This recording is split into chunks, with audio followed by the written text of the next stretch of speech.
Let's see here. I'll ask you questions as you think of them. Oh, you'll just ask me questions as you think of them? I suppose that would work. Oh man, I had a couple sheets of paper with a plan of my lecture, and I left it at home. Oh no, it's okay. I'll remember once I get this thing out. So we were looking at like the intermediate value theorem, right? And I talked to you some about inverses versus local inverses, right? So let me talk to you a little bit more about that, and then we'll kind of go from there. So, definition, f is increasing on U, which is a subset of the domain of f, if A, B in U with A less than B implies f of A is what?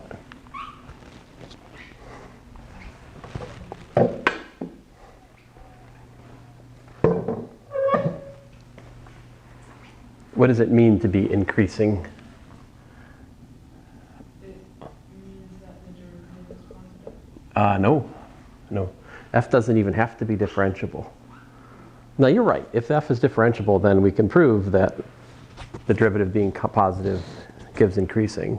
And that's convenient, for sure. Why is that true, though? Like, what's the more basic definition of increasing?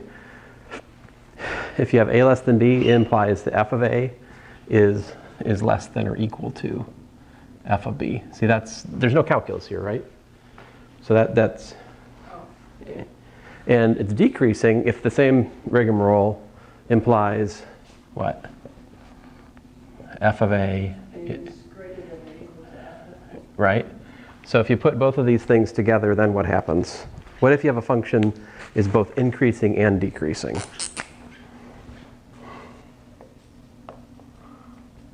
If f is both increasing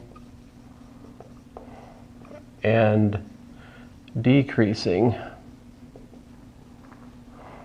on U, then what? F of A is equal to f of B. Yeah, f of A is equal to f of B, right? Now, we could say what? We could say f is what?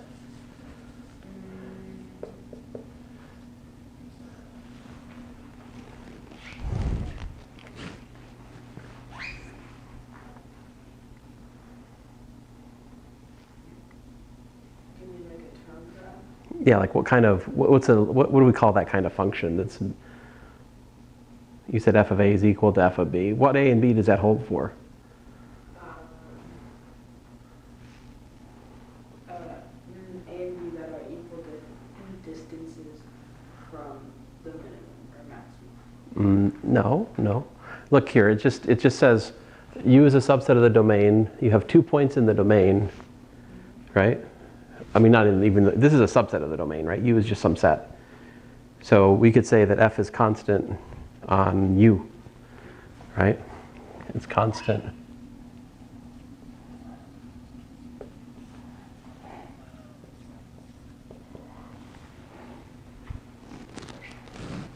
Does that make sense? Yeah. Now, let's see here. Now, so that's kind of funny. If it's both increasing and decreasing, it's constant. Now, some books don't, this terminology, I think it's the correct one. It's the one we typically see in higher math. But some, like calculus books, use a slightly different language. Instead of this, well, anyway, this is the, what if instead of like less than or equal to, you wanted to just say less than? Like what if I replace these conditions with just less than or just greater than? Then that would be what's called strictly increasing or strictly decreasing. So strictly increasing or strictly decreasing would be like strict inequality, f of a less than f of b. Because if f of a is equal to f of b, then it's both increasing and decreasing. Right. Not. Right. Yeah. From this definition, if we have a constant function, it's both increasing and decreasing. But a constant function is neither strictly increasing nor strictly decreasing. Does that make sense? Okay. So now, if you have a function which is increasing and decreasing, then remember that one-to-one thing we talked about? Yeah. So we can talk about that a bit. If my computer will work for me. Come on, computer. Behave. Come back to me. There we go. So this is proposition. I need to. I'll email this to your mom. Proposition 2.7.5. This is actually my. I believe this is my old school calculus. So these are calculus notes I wrote in 2013-ish. They've got a little bit more than the ones that I have for your course, current course. So that's why I'm looking at them. They have a few more basic analysis theorems at the start, which is what I'm talking to you about today and last time also. So, okay, so here it is. If f is strictly increasing or decreasing on U, a subset of R, all right, then F is injective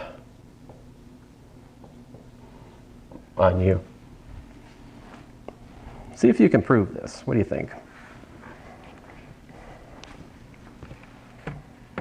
Let's make it specific. Let's assume F is strictly increasing. See if you can prove that, yeah?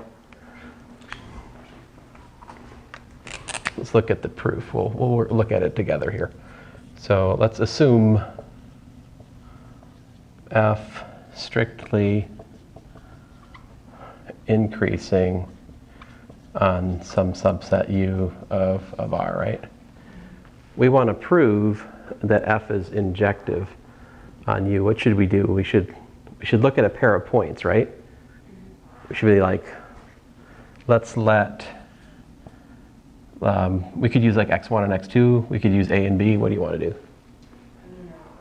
X and y. Or x1 and x. You could use x and y. That's also fine. It's just when I do that, when I also use like, it depends on what I'm after. If I don't care about like domain versus range, then I'll use x and y. You know, if I'm completely focused on the domain, that's fine. But if I have a question where I'm also looking at the range, if I use y for the domain, it's troublesome. So you said x1 and x2, I'll go with that. But of course we could do a and b also, whatever, you know. So x1 and x2 in U such that what? Such that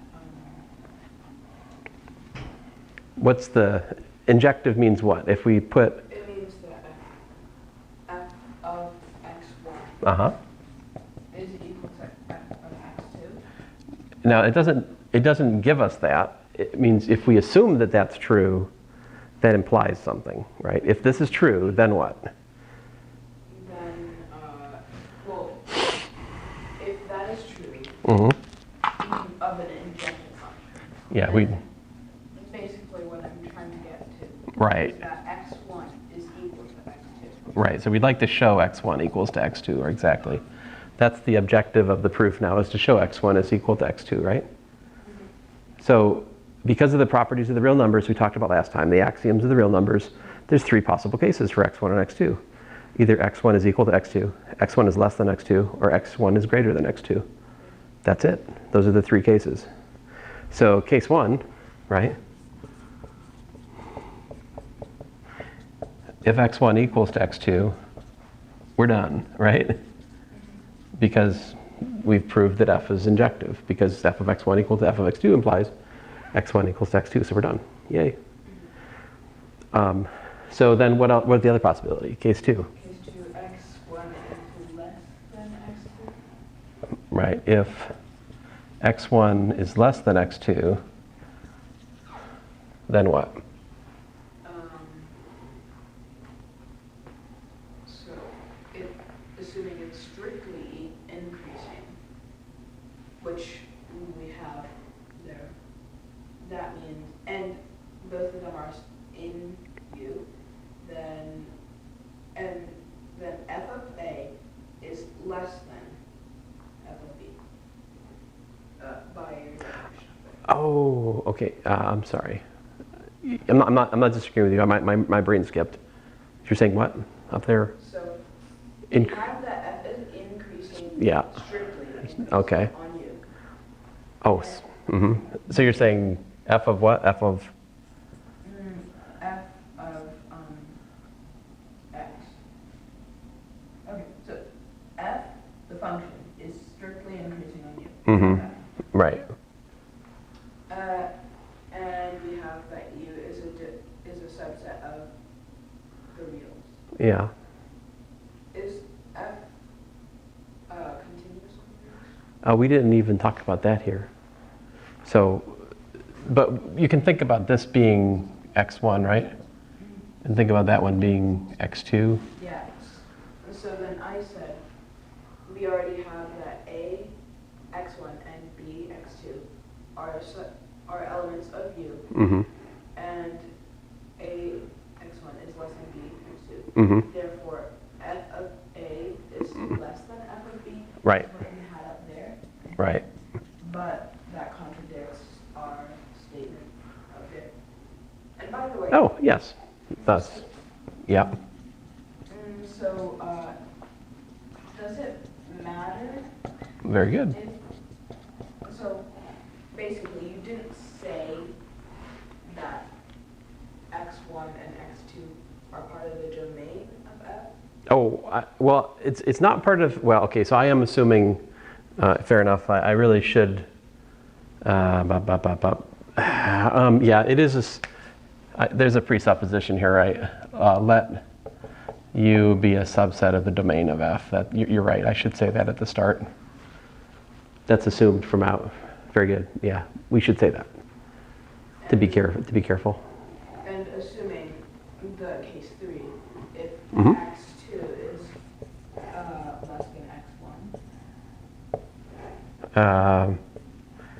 So you said x2 is less than x1? I'm just putting it in a format. Oh yeah, perfect. And then what? Then f of x2 is less than f of x1. Of x1, Because it's strictly increasing. which is, right, again, because it's strictly increasing. Yeah. Is that correct? Yeah, yeah. I'll include your sentence, which is even better because f strictly increasing, thus contradiction to f of x1 equal to f of x2, which means, of course, that in every possible case, we get x1 equals to x2, because these cases are not possible. So these are impossible cases. The only possible case gives us x1 equals x2, therefore f is injective, right? So this is a theorem I proved at the start of Calculus 1 in 2012 when I taught the class. I haven't done it really since then because it's like a little bit too proofy. Yeah. And I lose the attention of a lot of students when I do this. You can see why, right? But there's no calculus, right? It's just inequalities and logic, yeah? Okay, so here's a question. This is a proposition. Is its converse true?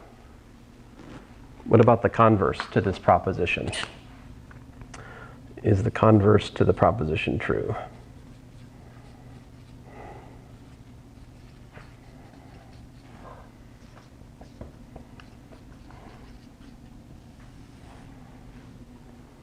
So, just to mention, converse Uh-huh.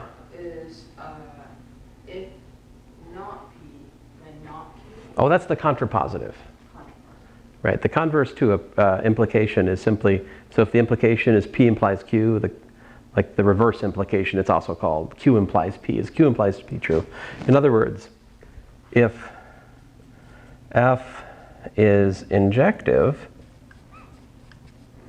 on U, does that imply that F is strictly increasing or decreasing on U? And again, we're gonna let U be a subset of the domain of F, because I already know you're gonna ask me about that in a second. So,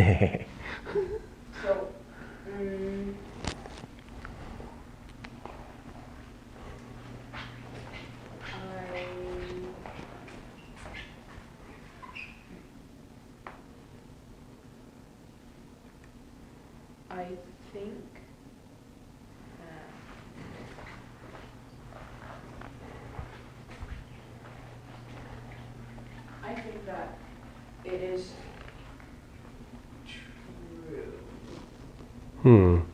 Well, no, not entirely.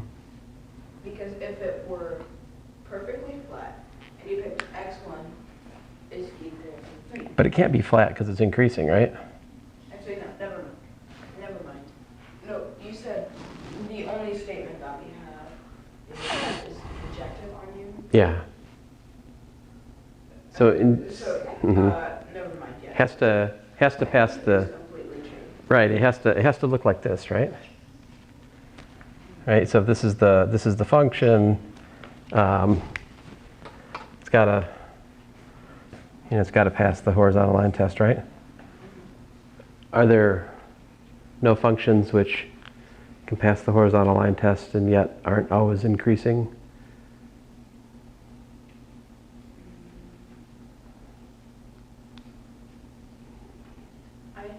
Because if we could find something that could always pass the horizontal line test and yet wasn't always increasing, it would ruin this, wouldn't it?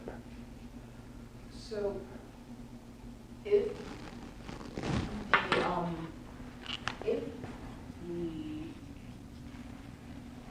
it does not pass the horizontal line, then there must be 2 points at the same line. Assuming it is increasing at x1, then it must decrease to get back down to the same level of y at x2. And that would mean that it's not passing the horizontal line test. Aren't you using the intermediate value theorem when you think that? Aren't you assuming continuity of the function?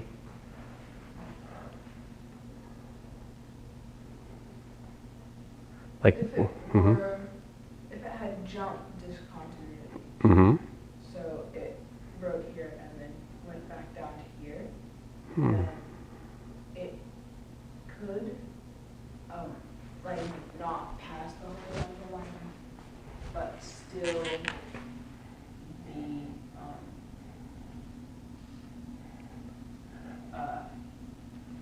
increasing. So like, for instance, if that was the graph of the function, suppose its domain is just like, this piece over here and this piece over here, right? That would pass the horizontal line test. That would always be increasing.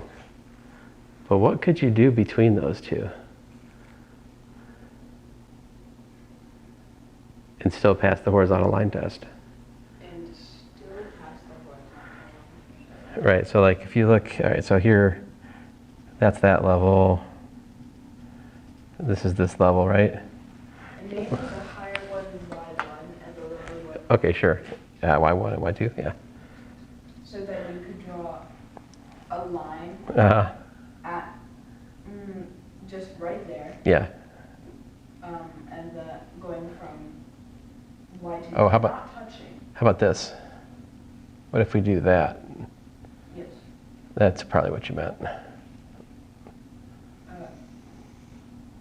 And therefore it would pass the horizontal line?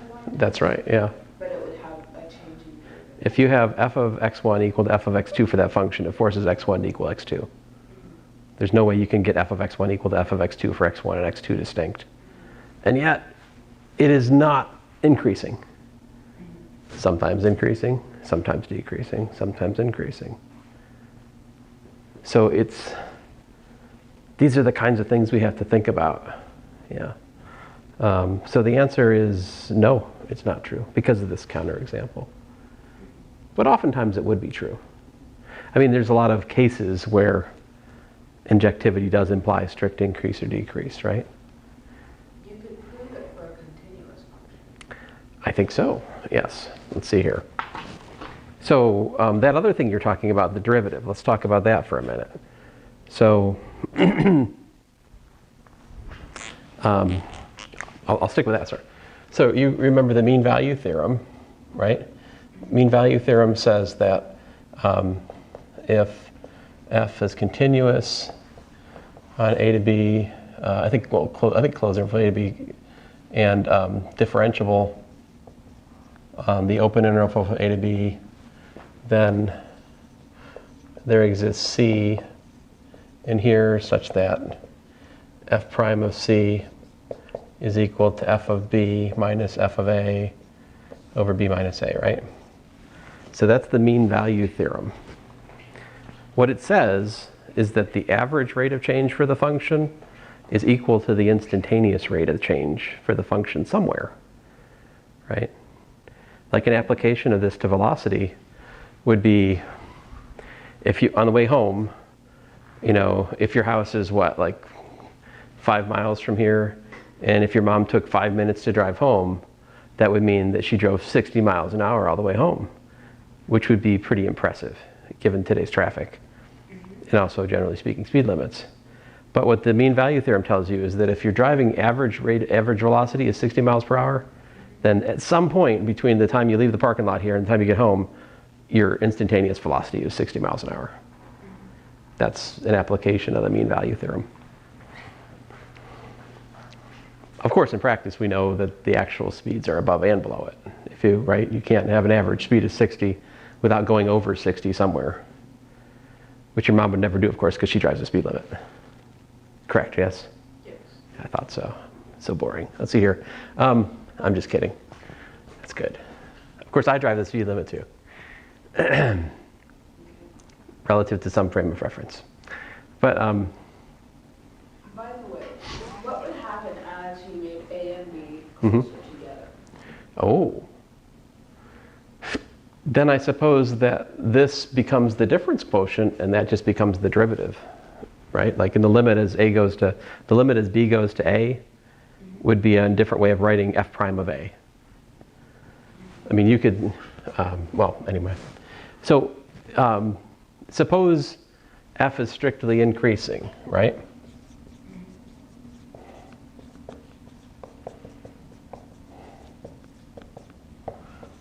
On u, right?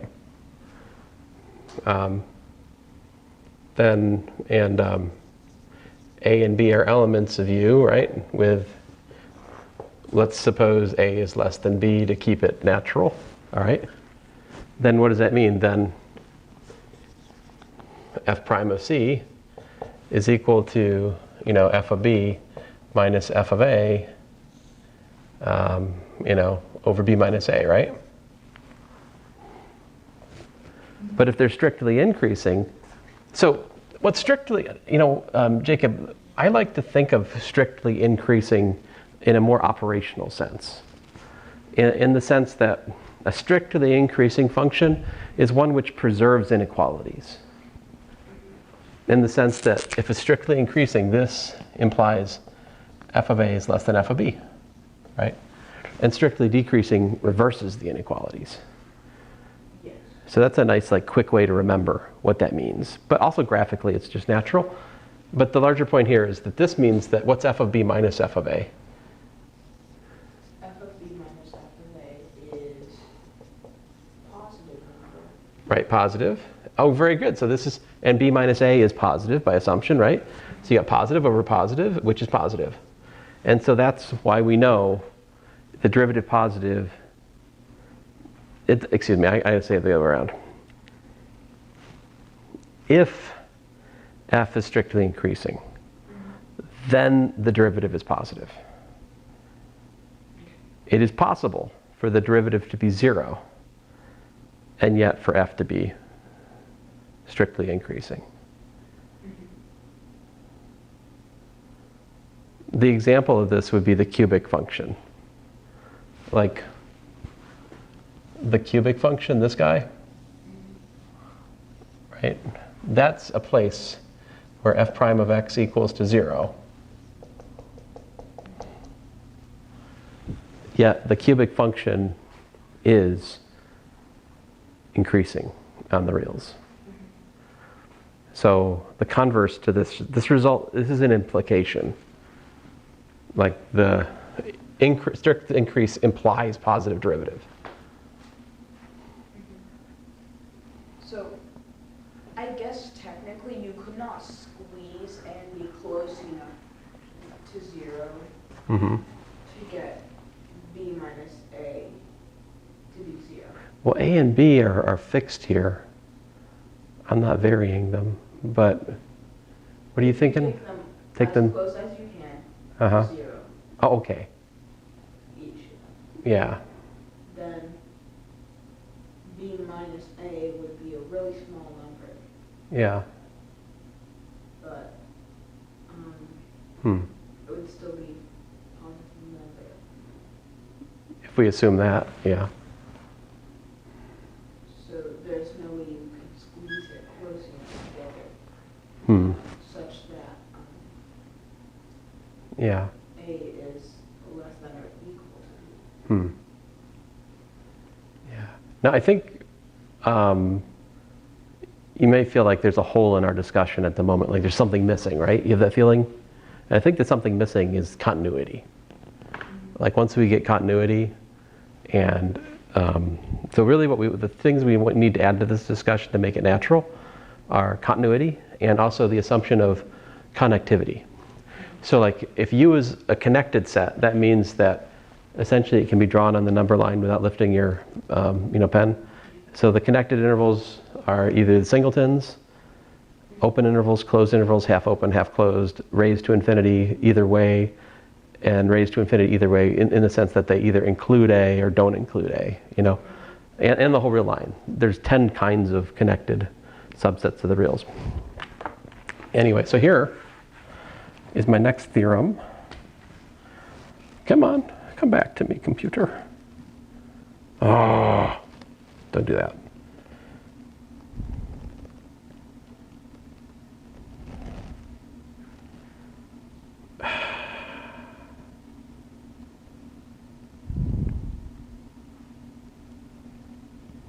Well, that's not the one I wanted. I thought I wish I had that piece of paper, Well, here's another, this is not, I haven't gotten to the continuity yet, but here's another thing we can say, proposition 2.7.6. All right, and this is on page 40 of those 2013 notes, which I will give to your mom in case you need to look at them. And here's the proposition. Suppose f is either strictly increasing or strictly decreasing.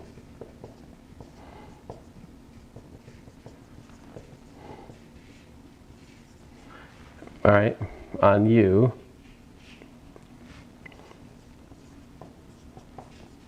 Right.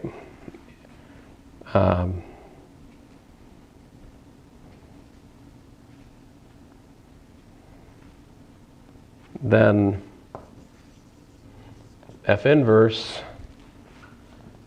from V to U is likewise strictly increasing or decreasing.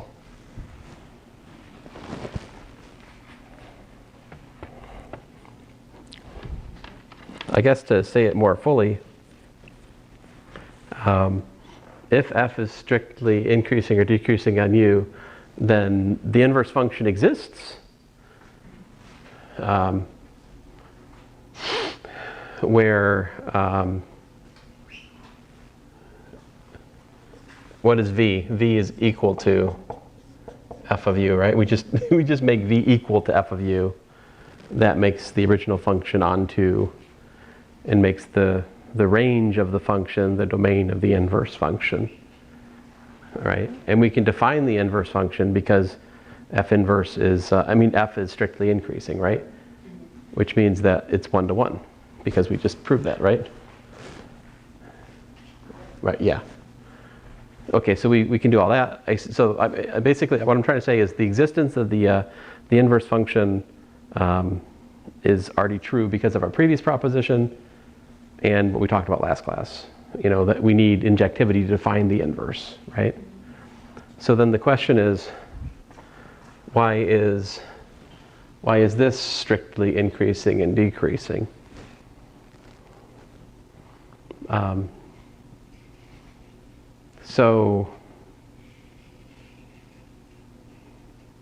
right. So I think the proof is, it's again, just like the proof we did before, it's like got cases. So we'll suppose f is strictly increasing and that f inverse is its inverse. And we'll pick a and b in v such that a is less than b. All right, so the proof, get to it here. Uh-oh.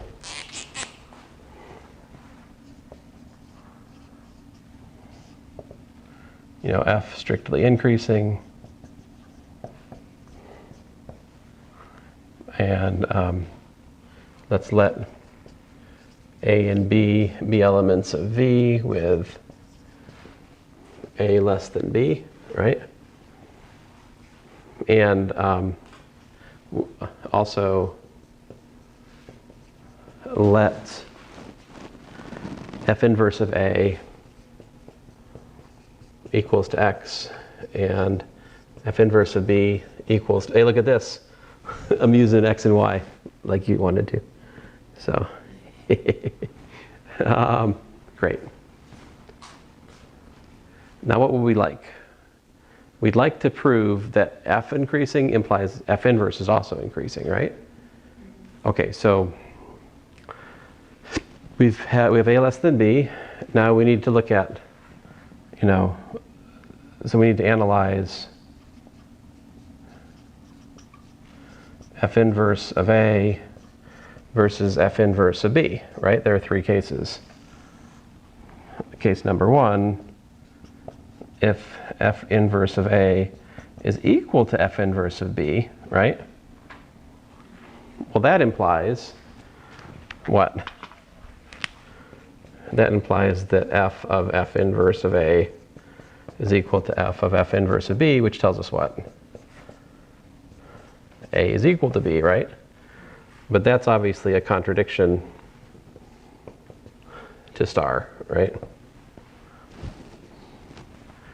And let's see, the other thing we're going to get constitution, listen to me, contradiction would be what? F inverse of a, we want a contradiction.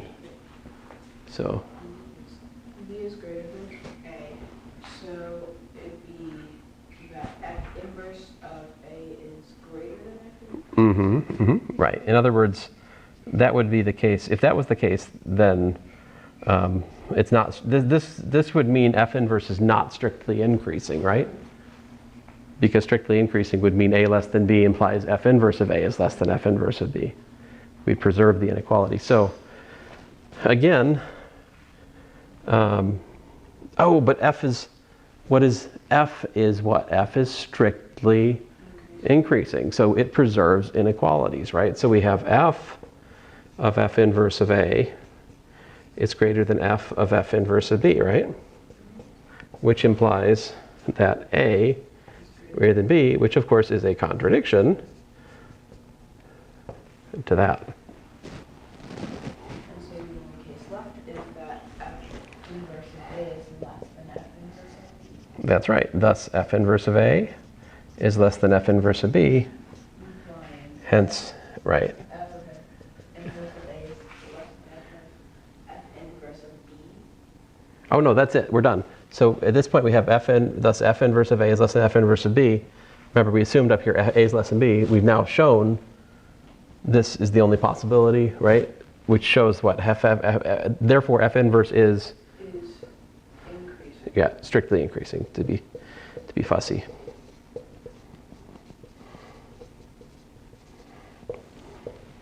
All right. And it would also be the same way with decreasing. Yes, right. We can make a very similar proof for decreasing. Might have to focus on the inequality. Yeah, I think that's fair. All right, so let's see here.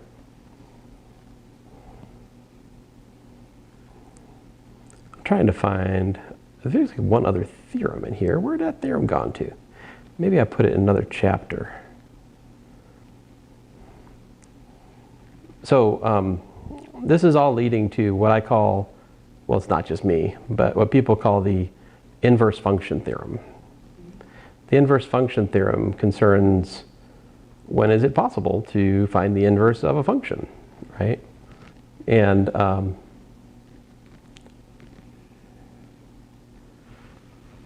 right, so let's see here. Let me get out the. Well, all right, I'm going to get out the projector for a second.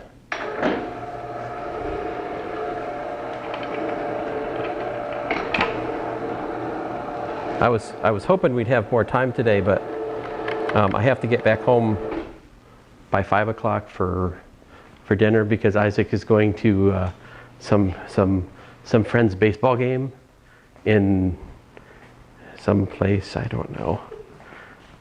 But I'm pretty sure we can finish up here today in the time we have left. We'll be okay. I just need I shouldn't go past 4:30. Let's just say that.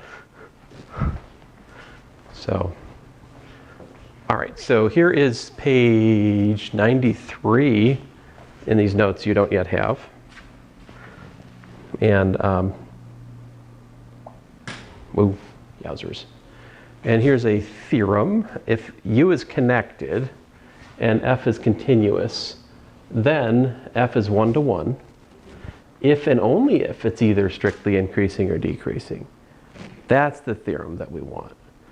So you see all of your intuition that was giving you the converse being true, it was based on assuming that the domain was connected and that your function was continuous. That's not an accident, because that's exactly what you need for the converse to be true. And that's in fact a result we could prove. And well, here's I'm not sure this proof is quite right. So you can look at it and decide whether or not you believe it or not, but I'm not sure that proof is actually quite right. Well,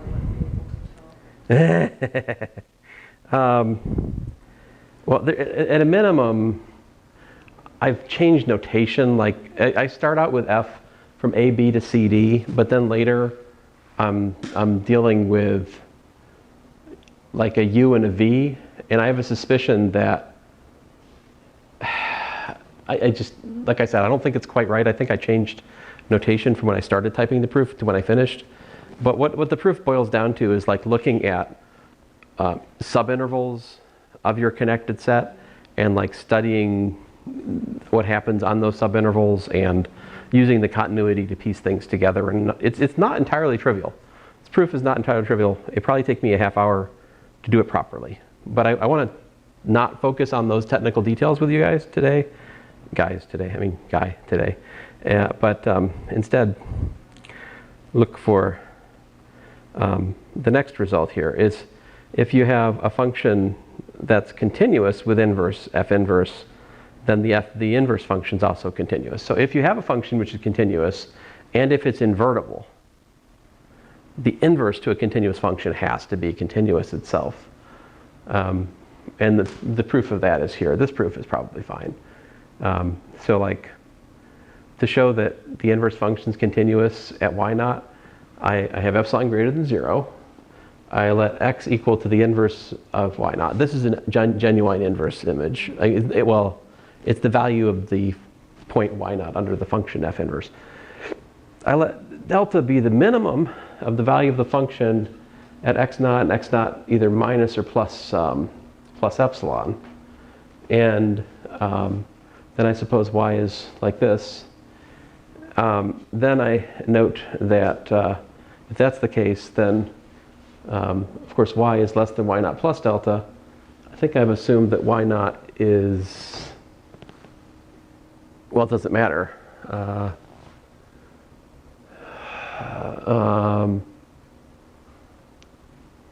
Oh man, why is that true? Oh, that's just this, right? This gives us y minus y naught is less than delta. So of course, if I add y naught across that, I get y is less than y naught plus delta. It's just this inequality implies that.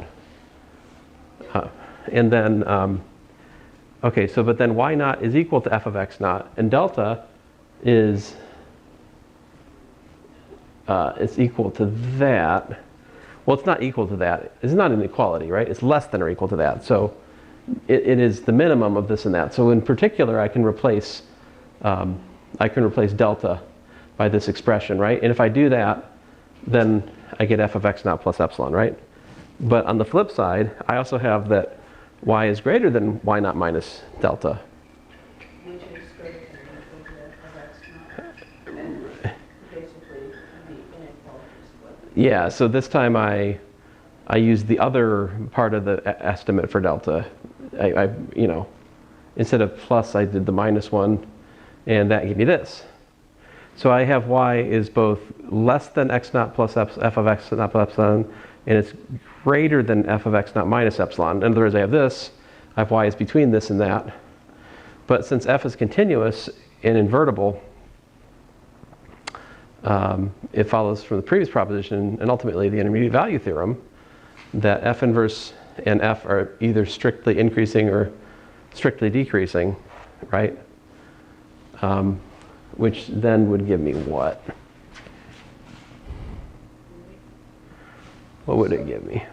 Yeah. Can I check something? Sure. So f of x naught minus f, which would flip the sign of everything in parentheses, minus f of x naught minus f naught minus f. Oh, you wonder about this one?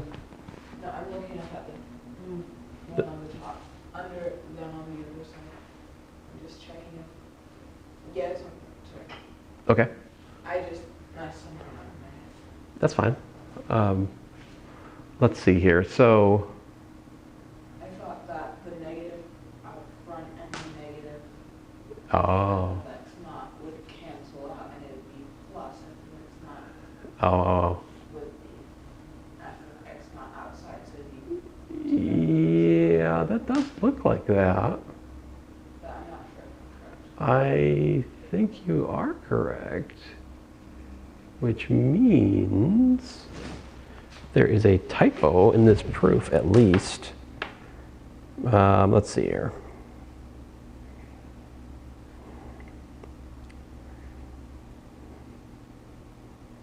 Now notice notice the juxtaposition of the appearance of f of x naught and the delta estimate. On the one hand, it's x naught minus the thing. On the other hand, it's the thing minus x naught, right? So, all right. So in this second one, I'm replacing minus delta with what? This right here, which is, this is negative. That, whoa, yowzers. That's supposed to be a plus. That's basically, the error here is that's supposed to be a plus. Yeah. Okay. That's what's wrong. That's supposed to be a plus. Oh man. Don't do that to me. All right, yeah, this room, I feel like it always feels like it's about to like explode. It goes. A ghost or something, yeah, that's a...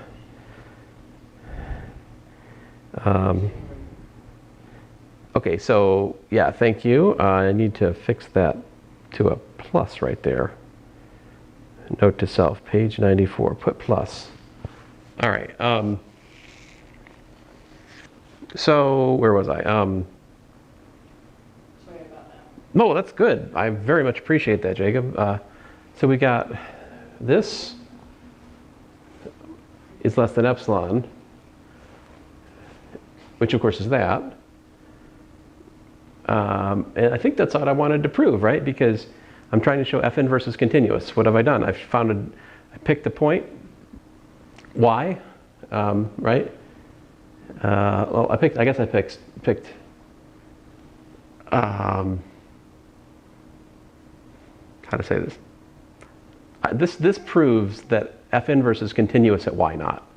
See, because for y close to y naught, in other words, 0 minus less than, 0 less than y minus y naught less than delta, we have the implication that this is less than epsilon.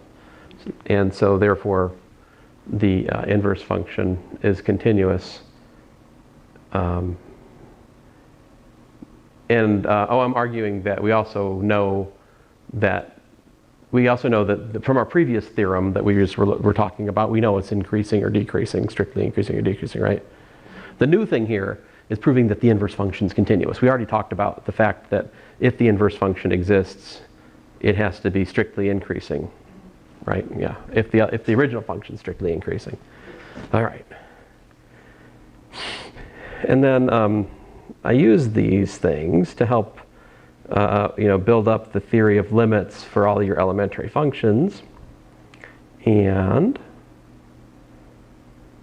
oh, come on. All right, just a second here. I will get to it. It will not escape me. I will find it. I should have brought my paper. I think the theorem I'm looking for is, we talked about intermediate value theorem last time, right? There we go. The thing I'm looking for, I think, is in actually my chapter 4 here. Actually, chapter 4? No, chapter 5. I'm going to zoom ahead a bit here. Whee! Whee! Oh, still. A lot of differentiation, isn't there? Oh. Where'd you, no. I'll get to it eventually, Jacob.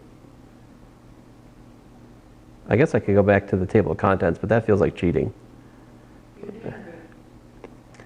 Let's see here. So one of the big lessons this semester that I hope you learned was that if the derivative exists, then we can replace the function by its tangent line, right? But one of the things I've talked about a little bit in the lectures that I think you already watched, but let me see if I can find it again here. Is it here that I have it? I have a counterexample. I have in notes I have, where'd that thing gone to? I have an example of continuously, oh man.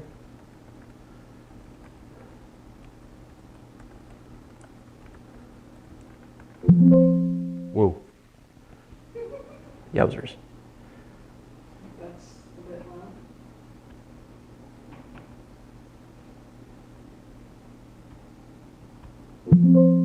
Oops. Sorry. Oh man. All right. I'll just a second. Let me mute my computer. All right. Let's remember page 173 is where we want to come back to. I think I have a reference to Hubbard. Ah, yes. I remembered it. I got this example from, I think it's a husband-wife author team. It's Hubbard and Hubbard. What are the odds, right, of two people being named Hubbard if they're not husband and wife? I think it's a husband-wife team. But they got this advanced calculus book, and it's got really weird, nice examples in it. And this is one of them. And so what this is the function f of x equals x over 2 plus x squared times the sine of 1 over x. That's the definition of the function when x is not equal to 0. All right? Now when x is equal to 0, we just define the function to be 0. Okay? Yep. So you see this problem, this function, is there's 19th century mathematicians who said this is the sort of function that gives them nightmares. A function which is continuous and differentiable, and yet not continuously differentiable. What does continuously differentiable mean? So continuously differentiable means that the derivative exists, but that the derivative itself is continuous as a function, right? A function which has a derivative is automatically continuous, right? Because differentiable implies continuous. But just because a derivative exists doesn't mean that the derivative as itself, as a standalone function, has to be continuous, right? And this function is such a case. See this one? We have f prime, see f prime of x is 1/2 plus that. What happens to that formula as x goes to 0?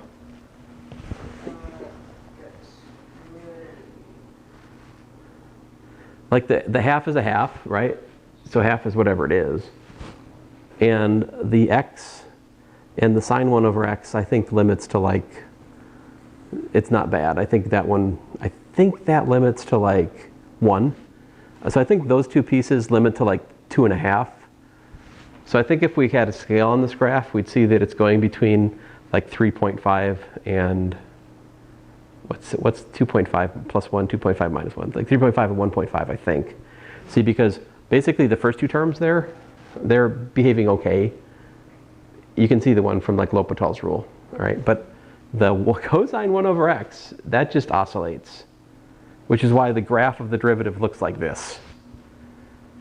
So the derivative function, while it exists at 0, it happens to be equal to a half, because the original function basically is the line y equals x over 2 with a wiggly thing put on top of it. And the thing is, so the red line is the function. The green one is the graph of the derivative of the function. So this is an example of a function which doesn't really respond well to the central theme of differential calculus, which is that the linearization of the function is the best linear approximation to the function. See, this function, it's not the case. Function is not well approximated by its derivative at 0. Its derivative at 0 or near 0 is a mess. You know, I can find the derivative being both positive or negative, you pick it, as close as you want me to, 0. So that would seem to suggest that the function's both increasing and decreasing.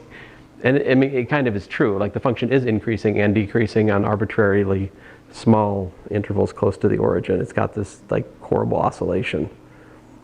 So this kind of pathology, this kind of sickness can be eliminated if we assume that the derivative to the function is itself continuous.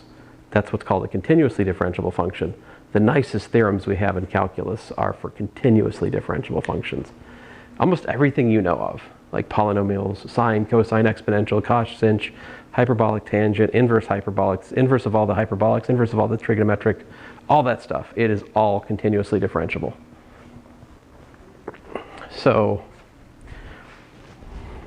I thought I'd share that with you. So when we go back to the thing I'll end with today, which is the inverse function theorem. So here's the inverse function theorem in one variable. So for f, let f be a continuously differentiable function. Okay, so the derivative exists and is continuous on a neighborhood of a. Then if f prime of a is not equal to 0, then there exists a delta greater than 0 such that f is invertible when restricted close to that point. Which is, I think, what your intuition was at the start of all this, right? I'm just trying to show you what is behind the scenes on building that intuition carefully from like limits and so forth. And then like another calculation I'll share with you. Something I think I've talked about this in class, but it's worth talking about again, is that, well, come on, let me out of here. Well, let me out.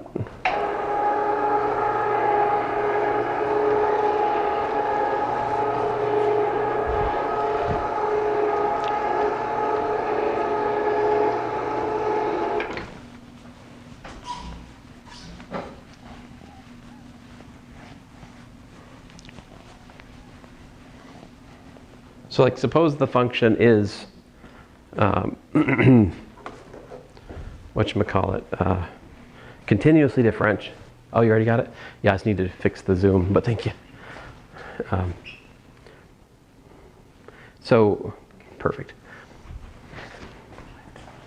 So, you know, if the function is continuously differentiable, right? And suppose, you know, So we have f prime of a not equal to 0, right? Then the linearization of the function at the point is given by f of a plus f prime of a times x minus a, right? That is the linearization of the function. Now if I set that equal to y, right, then I can find the inverse function to the linearization by just solving this for x. See, I have f prime of a times x minus a is equal to, y minus f of a. And so I get x is equal to a plus y minus f of a divided by f prime of a. Right? That right there is the formula for the inverse function to the linearization. So intuitively, this is the best, well, it's at least a starting approximation to the inverse function. Like this is approximately f inverse of y, for y close to f of a. That's actually the start of the proof for this theorem, is this. And then you have to use something called the contraction mapping principle. It's something I might cover in like advanced calculus. The proof of this is somewhat involved. That said, there's a little bit more we can get from this before we stop today, which is this. I always like to mention this. If we have f times f inverse, let's say f inverse times f of a, what do you get? Or f of x, we get what? We get x, right? So if you differentiate this, we get df inverse dx at f of x, right? Times df dx equals to 1. And this formula right here, paired with the theorems we've talked about today, help me remember all of this stuff. Because this theorem, we know that if the function's increasing, its derivative is positive. If the function's decreasing, its derivative is negative, right? So, oh, wait a minute. The other way around. Well, let me stop. Ignoring the annoying issue with like some points can be 0. If the derivative is mostly positive, it's increasing. If it's just 0 at a few select points, that doesn't stop it from being increasing, I need a way to say that more concisely. I haven't found it yet. I'm sorry. But anyway, the point here is for these two things to be equal to 1, they either have to both be positive or both be negative. So if the function's increasing, its inverse is increasing. If the function's decreasing, the inverse has to be decreasing. As simple as that. I look at it all from that formula right there. To me, that's what I always go back to that, But the long story short of it is if you want to find a local inverse, at least in principle, it's possible if your function's continuously differentiable and your derivative of the value of the function at a point is non-zero. That said, like actually finding the local inverse might be impossible just because of algebra. So I'll show you that.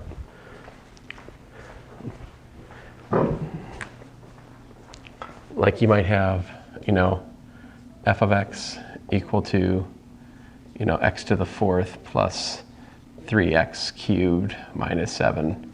If you calculate f prime of 1, what do you got? You got 4 times 1 cubed minus 9 times 1 squared, right?